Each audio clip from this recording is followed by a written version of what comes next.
Bonjour à tous. Aujourd'hui, j'ai le plaisir de recevoir dans notre podcast pour Yedia David Braca.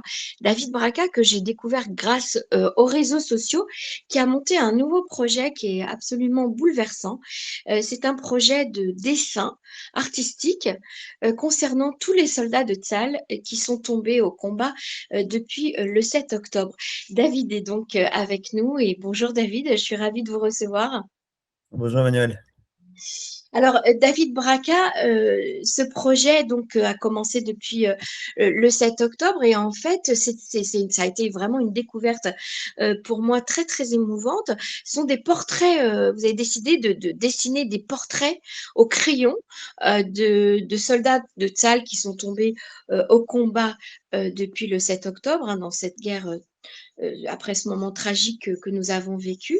C'est une guerre d'ailleurs à laquelle vous avez participé, puisque vous avez été également vous-même mobilisé pendant plus d'un mois, je crois. Ouais, c'est ça. Effectivement, j'ai été mobilisé pendant, en tout, j'ai fait trois mois et demi à peu près de Minouim.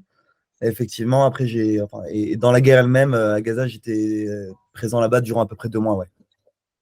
Et alors, durant cette guerre, malheureusement, comme beaucoup d'autres, vous avez vu des soldats tomber, des soldats que vous connaissiez, des proches. Et donc, vous êtes vous-même artiste, artiste peintre, illustrateur, dessinateur, et vous avez eu l'idée, eh bien, pour ne pas oublier, en fait, les visages de ces soldats, parce que on voit partout les photos des otages, et c'est bien, c'est une bonne chose, mais on ne voit pas les photos des soldats qui sont tombés au combat depuis le 7 octobre. Et vous avez décidé de les immortaliser, en fait, au dessin. Ouais, en fait, effectivement, bon, il y a pas mal de choses qui m'ont amené à ce projet-là. Mais effectivement, une des raisons, c'est forcément que, comme on l'a tous vu, hein, malheureusement, à chaque fois qu'il y avait des soldats qui tombaient, on voyait effectivement dans les informations le nom des soldats, mais finalement, c'était très rapide. C'est-à-dire que on a une personne qui a donné sa vie, puis bon, nous, voilà, on voit son nom, on connaît son âge, d'où il vient. Puis le lendemain, malheureusement, il y avait d'autres soldats de nouveau qui tombaient, et on oubliait déjà ceux qui étaient tombés avant, malheureusement. Non. C'est vrai que c'est assez. Bon, c'est comme ça, hein, ça fonctionne comme ça, malheureusement. Mais je me suis dit effectivement que c'est tellement triste de voir des gens finalement qui ont tout donné pour nous, pour qu'on puisse être là aujourd'hui, qui ont donné leur vie, et finalement qu'on oublie ça aussi rapidement, bien qu'encore une fois, on ne peut pas se jeter la pierre non plus, c'est comme ça, il faut bien continuer à vivre. Donc ça a été effectivement le point de départ, de me dire, bah, finalement, je vais consacrer plusieurs heures de mes journées à dessiner ces gens-là, à leur redonner un petit peu, entre guillemets, de la visibilité, hein, si je peux dire comme ça. Oui. Ça, c'était Mhm. le point de départ. Effectivement, après, comme vous l'avez dit, c'est aussi très lié au fait que j'ai perdu des amis sur le champ de bataille. Et donc ça, évidemment, c'est quelque chose qui m'a aussi donné envie de faire ce projet-là. J'ai commencé notamment avec un de mes amis que j'ai perdu. Là-bas, c'est le premier que j'ai dessiné, justement. Il s'appelait Euh, comment? il Il s'appelait s'appelait comment? Ben, il s'appelait Ben Shelley, Zichrono Livracha. Et, euh, et donc, j'ai commencé avec lui. Et au passage, donc, ce que je fais finalement, c'est que je dessine, mais je rajoute aussi, en dessous de chaque dessin, j'y ajoute une phrase en fait que chaque soldat disait lui-même, en fait, pour pouvoir apprendre de ces personnes-là. Le but, si vous voulez, c'est pas seulement bah, de se souvenir et de pleurer, entre guillemets. Le but, c'est pas de pleurer, mais c'est plutôt d'apprendre en fait de ces gens-là, de prendre quelque chose finalement, comme s'ils nous avaient laissé une sorte d'héritage. En fait, je pense que c'était des gens qui étaient assez extraordinaires. Donc voilà, en fait, ça a commencé avec mon ami qui est tombé. Je l'ai dessiné. C'était aussi quelqu'un de totalement extraordinaire. Euh, Et quelle phrase vous avez choisi, vous avez tiré pour illustrer justement son portrait à lui? alors lui, sa phrase, c'était être au cœur du combat. Et c'était vraiment quelqu'un qui était comme ça. Mais c'était assez incroyable, en fait, de le voir. Quelqu'un qui voulait vraiment tout le temps être au cœur de l'action, que ce soit dans la guerre ou dans sa vie même. Et c'était assez incroyable à voir. J'ai jamais vu ça de ma vie, en fait. Quelqu'un d'aussi engagé et qui veut autant faire, en fait, qui était prêt autant à se mettre en danger, en fait. Et donc ça a été sa phrase, être au cœur du combat. Et en fait, je me suis dit, si moi-même, dans ma vie, j'intègre ça, finalement, être au cœur du combat, si moi-même, dans ma vie, je suis, entre guillemets, au cœur du combat, dans les projets que j'entreprends, dans tout ce que je fais, en fait, bah, toute ma vie peut changer de A à Z, en fait. Donc, je me suis dit, je vais prendre cette phrase-là, je vais essayer de la prendre pour moi, déjà. Et puis, en fait, je vais essayer de le transmettre en même temps. Je vais essayer de le transmettre aux gens autour de moi. Donc, c'est pour ça que j'ai commencé avec son portrait et donc en rajoutant cette phrase-là juste en dessous de son Alors, portrait. Et j'ai continué donc avec. c'est en fait ce qui est très très bouleversant, c'est que à la fois vous faites un don de vous-même parce que vous passez plusieurs heures sur une photo hein, de quelqu'un et vous le retranscrivez grâce à votre talent et à votre art, son visage, son expression, son regard. Alors, les dessins sont absolument magnifiques, David, je dois vraiment vous le dire, j'ai été vraiment bouleversée par la technique que vous avez au niveau du portrait au crayon.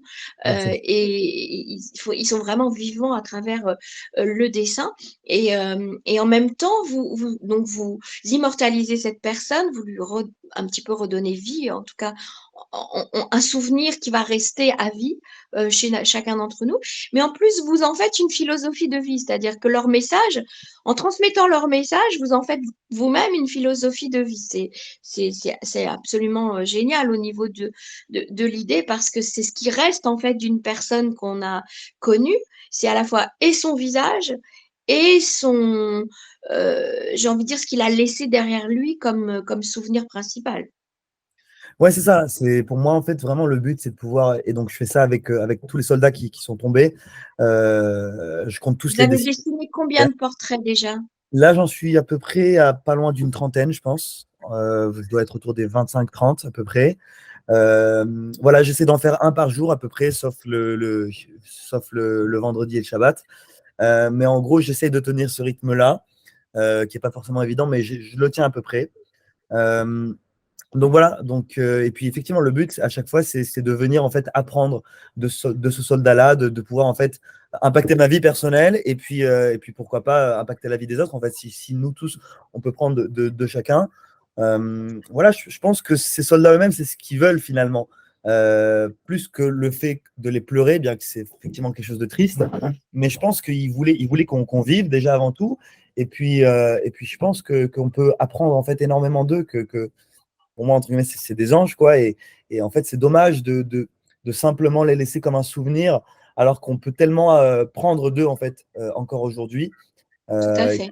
et puis, c'est peut-être Alors, même la. j'imagine que vous avez contacté leur famille pour pouvoir justement dessiner leurs portraits et puis les publier.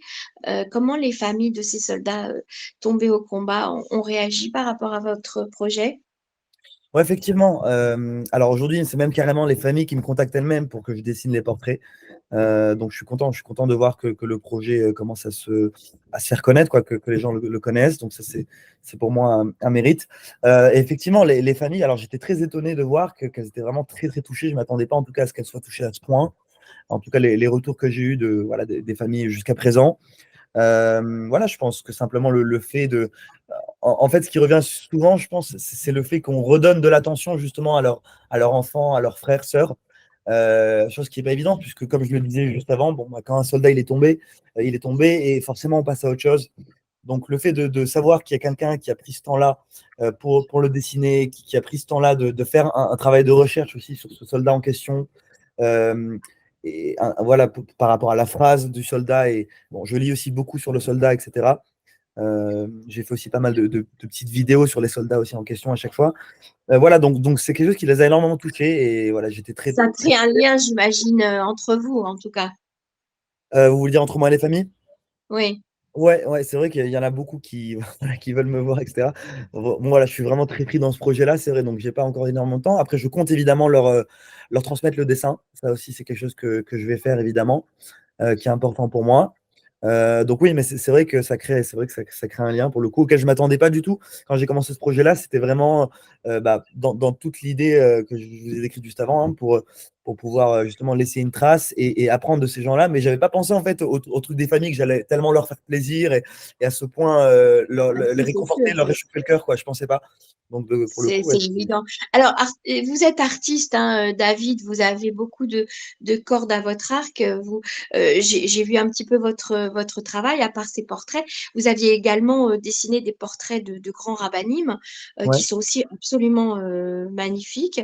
Le merci. portrait, c'est quelque chose auquel vous êtes très sensible, en tout cas le dessin au crayon, comment, qu'est-ce que ça représente pour vous, ce travail?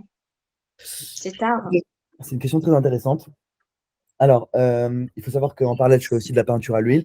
Et là, on va parler effectivement du portrait tout de suite. Donc, pour ce qui est des portraits, effectivement, alors moi, à la base, j'ai un côté où j'aime bien effectivement la précision. La précision, la technique, c'est quelque chose que j'ai beaucoup travaillé, que j'aime beaucoup déjà, à la base. En plus de ça, effectivement, j'avais commencé donc avant les soldats à dessiner des grands rabbinim. Et pour moi, en fait, c'est simplement le fait de mettre en avant une personnalité, une ishiout, je ne sais plus comment on le traduit en français. Ouais, une Mhm. personnalité, c'est ça. Euh, Personnalité, oui. et en fait, de pouvoir amener quelque chose évidemment, de plus qu'une photo, hein. Quand c'est un dessin, forcément, ça va aller plus loin qu'une photo. Le but, c'est pas simplement de faire un dessin qui soit juste précis, mais c'est vraiment par exemple, pour les rabbinim, l'idée, en fait, c'était vraiment de pouvoir montrer, en fait, la force de la Torah. C'est des gens qui ont une telle force, en fait, les, les, les rabbinim que j'ai pu dessiner, que ce soit le Rav Kook, le Rabbi Lubavitch, Baba Saleh, etc., et qui ont tenu tellement de choses sur leurs épaules, en fait, que j'avais envie, en fait, d'exprimer. Et pour moi, c'est une force qui est énorme, en fait, qui m'a toujours impressionné. Et j'avais envie, en fait, de pouvoir montrer cette force-là, qu'on ne peut pas voir forcément comme ça à l'œil nu sur une photo, bien que ça transparaît hein, parfois chez certains amis, mais j'avais envie, en fait, de vraiment pouvoir la mettre en avant, tout en gardant évidemment la précision hein, au niveau du portrait. Mais voilà, c'est vraiment ce que j'avais envie de montrer, en fait, ce monde-là un petit peu qui est caché, ces forces-là, cette force-là qu'on ne voit pas forcément à l'œil nu, de pouvoir vraiment la mettre en exergue, en fait, et de la mettre, en fait, face à nous.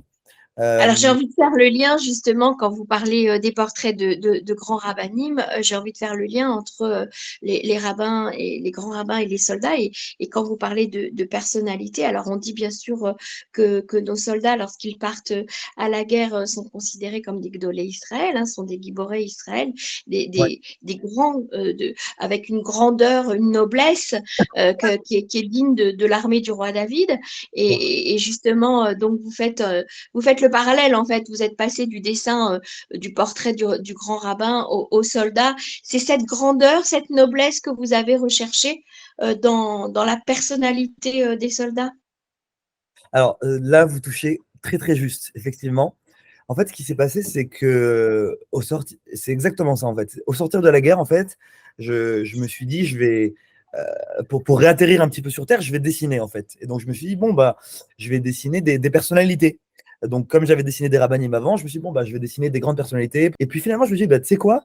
En fait, pourquoi tu dessinerais pas les soldats qui sont tout aussi grands en fait que tous ces gens-là, en fait, qui sont juste immenses en fait. Ce sont en soi des personnalités en fait. On peut pas imaginer où ils se trouvent quoi. Aussi grands que tous les rabbinim. Donc en fait, c'est parti de là. Euh, cette prise de conscience qu'en fait, on a des gens là qui sont juste immenses, des personnalités en soi qui méritent, entre guillemets, un dessin en fait, pour eux-mêmes, pour chacun d'entre eux en fait. Donc c'est Mhm, vraiment tout à parti de fait. là. Ouais, c'est exactement ça. Et vous Donc avez prévu de faire une exposition, David, de ces portraits ou ouais, bien sûr, bien sûr. Non, non, c'est bien sûr prévu. Il n'y a pas de date évidemment encore et pas d'endroit, mais évidemment c'est quelque chose qui va être fait. peut-être un Euh, livre aussi? Exactement. Alors, c'est marrant parce qu'en plus, je ne vous l'ai même pas dit, mais voilà, vous avez deviné sur toute la ligne. J'ai prévu effectivement de faire à la fois une exposition. euh, donc, pour l'instant, je compte dessiner les soldats qui sont tombés à Gaza. Donc, ça veut dire malheureusement les 260 soldats qui sont tombés. Donc, je prévois de faire une exposition sur ces 260 soldats-là. Et effectivement, de faire un livre derrière avec sur une page la photo du dessin donc du soldat et en face la phrase. Effectivement, c'est quelque chose qui est prévu. Ouais. Mm. Alors, s'il y a un éditeur qui nous écoute, vous êtes sur Jérusalem et si quelqu'un a envie de vous contacter justement pour vous aider à monter ce projet, qui est un projet très important pour tout le peuple d'Israël, pour tous les soldats, pour l'armée même, c'est important de Ouais. garder l'image, le visage, la personnalité de nos soldats qui se sont battus pour nous et qui sont tombés au combat. Merci beaucoup, David Braca. Avec plaisir, Emmanuel. Au revoir. Au revoir.